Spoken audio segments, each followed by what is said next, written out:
Have you ever just stopped and wondered how a meeting halfway across the globe ends up dictating how much you pay for gas down the street?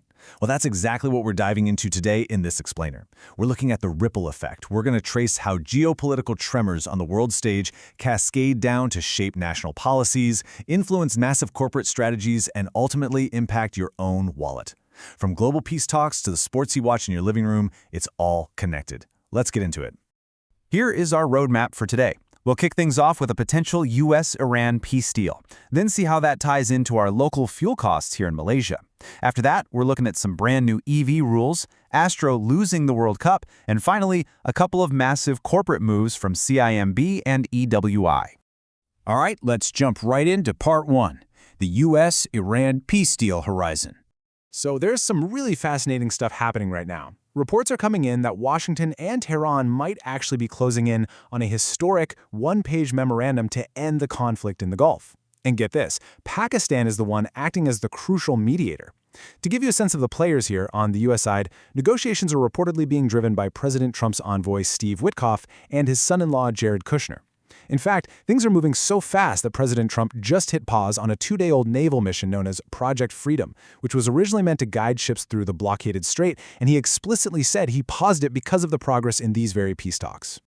But we absolutely have to look at both sides of the table impartially here. The Iranian side is playing it pretty cautious. Ibrahim Rizei, who speaks for Iran's Parliamentary National Security Committee, actually pushed back on some of the U.S. media reports. He basically called the proposed text more of an American wish list than a reality. So while there's definitely momentum, Iranian officials are making it crystal clear they feel the current proposal leans way too heavily in America's favor. So what is actually in this proposed deal? According to Axios, it's a 14-point memo. The big-ticket items include formally ending the war, unblocking the super-strategic Strait of Hormuz, lifting U.S. sanctions, and releasing frozen Iranian funds. On the nuclear side, they're looking at a pause on Iranian uranium enrichment. But you know what's really interesting? What's not in there? Incredibly sticky issues like Iran's existing 400-kilogram stockpile of near-weapons-grade uranium and their proxy militias are seemingly being left off this initial document. They're basically punting those issues to a 30-day window of detailed negotiations later. And here is where we see that ripple effect in real time. Look at this contrast. Globally, the markets were thrilled about this peace optimism, sending Brent crude futures plunging 11% down to around $98 a barrel. Huge drop, right? But meanwhile, on the ground here in Malaysia, unsubsidized RON 95 fuel actually went up by 5 cents to 4 ringgit and 2 cents per liter. Why the disconnect? Well, because despite the hopes for tomorrow, our local supply chains are still dealing with the immediate, real-world constraints from the recent conflict and damaged refining facilities. Which brings us right to part two, navigating local fuel costs. Let's zoom out of the geopolitical clouds and look right at the fuel pump, because for the week of May 7th to the 13th, those global supply crunches are really hitting home. If you're a consumer or a business in Peninsula Malaysia relying on unsubsidized fuel, you are definitely feeling the pinch. R95 rebounded past that 4 ringgit mark, sitting at RM 4.02, and diesel is creeping up to RM 5.17 a liter. This is literally the direct cost of those unresolved Middle East conflicts squeezing our immediate supply of oil. But hey, if you're hearing those numbers and starting to sweat a little, don't panic just yet. There's a safety net. The government is keeping its targeted fuel subsidy programs totally intact. This means if you're a Beauty 95 recipient, your subsidized RON 95 is securely locked in at just RM 1.99 a liter. The SKPS and SKDS logistics programs remain active too. It's a textbook example of a national policy stepping in to act as a giant shock absorber against a global economic hit. Moving right along to part three, Malaysia's new EV rules. With traditional gas prices bouncing around like this, going electric is looking pretty relevant, isn't it? Well, Malaysia is actually changing the rules of the EV game. The Ministry of Investment, Trade and Industry, MITI, is letting a 4-year special duty exemption expire. What does this mean for you? Starting July 1st, 2026, if you want to import a completely built-up, or CBU, electric vehicle into Malaysia, it has to have a minimum value of 200,000 ringgit. They are seriously raising the financial bar here, basically ending the era of those cheaper, sub-100,000 ringgit imported EVs. And it's not just about the price tag, there's a performance shift too. The revised minimum motor power requirement for these imported EVs is now set at 180 kilowatts, which, funnily enough, is actually a slight drop from the old 200 kilowatt rule. Bottom line, if your car's shopping anytime soon, this completely changes the landscape of what's going to be available and how much it's going to cost you. Of course, an EV is basically just a really heavy paperweight if you can't charge it, right? Range anxiety is the biggest hurdle. So the Works Ministry, or JKR, just rolled out Malaysia's very first comprehensive guidelines for EV charging installations. They want to push these chargers way beyond just the toll highways, expanding them out onto federal, state, and even municipal roads. So, if we boil all this down, what is Malaysia's master plan? It's a dual strategy. Step 1, protect local automotive interests by letting those broad import exemptions expire and making it harder for cheap imports to flood the market.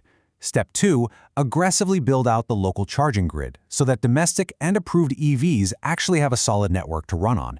It's a real balancing act between protecting local industry and embracing green mobility. Now, let's switch gears a bit for Part 4, Astro's World Cup exit. Let's zoom in even closer to your own living room, because we're seeing a massive cultural shift in entertainment. For 2 solid decades, Astro has been the uninterrupted go-to home for the FIFA World Cup here in Malaysia. But guys, that era is officially over.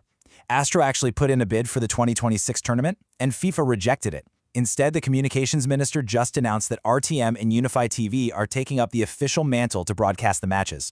And the brutally honest business reality behind Astro losing this bid tells a much bigger economic story. In their own statement, they pointed to 2 massive external headaches: crazy global inflation driving sports broadcasting rights to the roof, and rampant piracy. They flat out said the 2018 and 2022 World Cups were pirated extensively in Malaysia.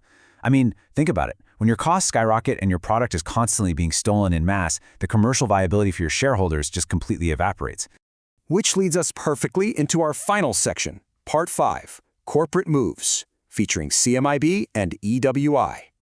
Astro isn't the only heavy hitter having to make tough choices right now. Take CIMB Group Holdings. They are doing some serious pruning, offloading their Thai unit's auto finance segment. Why? Because honestly, it was a structurally weak portfolio that had racked up about 2.8 billion baht, that's roughly 340 million ringgit, in losses over the last few years. It was dragging them down with disproportionately high credit costs, and CIMB simply decided to cut the dead weight. And the projected payoff for cutting that dead weight could be huge. Analysts over at Hong Leong Investment Bank projected that ditching this loss-making segment could bump CIMB's return on equity up to as high as 13% by the 2027 financial year. Plus, stepping away releases about 1.3 billion ringgit in capital. Public Investment Bank even noted this could easily pave the way for a special dividend for shareholders. It's a prime example of shrinking to grow. Finally, let's look at EWI Capital. A fund backed by them just completed a massive 381 million Australian dollar deal, which translates to about 1.09 billion ringgit, to buy a commercial office space at 750 Collins Street in Melbourne. But here's the genius part of this adaptation. They secured a property fully tenanted by Monash University on an ironclad 15-year lease. So, in a super volatile global market, EWI just locked in guaranteed long-term recurring income from a top-tier educational institution. So let's bring it all together. From the really high-stakes geopolitical negotiations between the US and Iran, all the way down to the exact ringgit and cent you pay at the gas station, the kind of car you'll be allowed to buy, and the strategic pivots of these megacorporations, it is all deeply interconnected. That ripple effect is constant. The question I want to leave you with today is this. As global energy shifts and corporate strategies pivot right in front of our eyes, how is your own financial portfolio adapting to this changing tide? Thanks so much for joining me on this explainer. Keep learning, and I'll catch you on the next one.